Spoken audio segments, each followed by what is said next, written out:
maybe one of the most important things that a lot of us old-timers do is we actually chew the seeds. If the seeds still have some greenness, it's not ready for wine. If the seeds start turning a little bit more into that walnut, brown, mature flavor, then we're getting very, very close to harvest.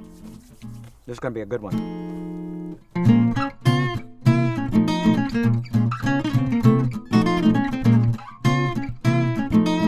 I started in the wine business in the 1970s, buying wines for some stores down in the southern part of California. I had a little jazz club. One day I just said, I'm moving to Napa Valley. Threw everything in the back of the car, drove up here, applied for a job, got the job, and I stayed with Beringer for 27 years. When I left Beringer, I had those 30 years of experience, knowing where the right vineyards were, having a lot of winemaking experience, and started our own small winery. It was something I always wanted to do. What we produce under TOR Kenward Family Wines is single vineyard Cabernets. We do Chardonnays, single vineyard. And then I have my little playground for Rhone varieties, which for us have been Syrah and Grenache. Napa is a fascinating wine growing region. A lot of the soils are very volcanic.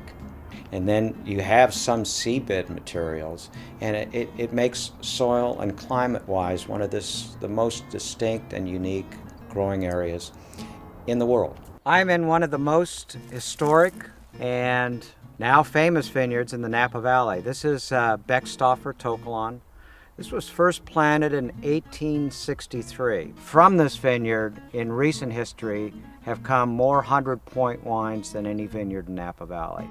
This was a very famous, very highly thought of growing area in the 1800s. Collapsed with Prohibition, and then the 70s was just getting up and rolling again. It was a period of experimentation with viticulture, with winemaking, and I feel unbelievably fortunate that I was part of this period of time, this renaissance.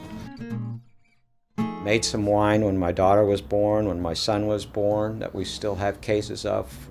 We used the last 3 cases of the one that I made when my daughter was born for her wedding this year, and it was fabulous. I'm getting to the point where I don't know exactly where every bottle is anymore, but I have a pretty good general idea. There is some truth that this might resemble a record collection. I go down and hunt a wine just on basically how I'm feeling and what I want to have that particular moment. And this is what it all comes down to.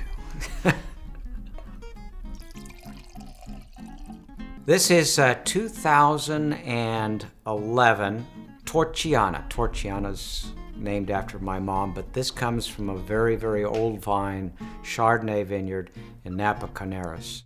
This is a wine from Beckstoffer Tokelon.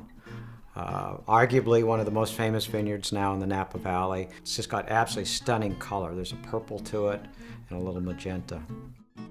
Plush and enticing. There's cassis. It's just the essence of Cabernet, Napa Cabernet.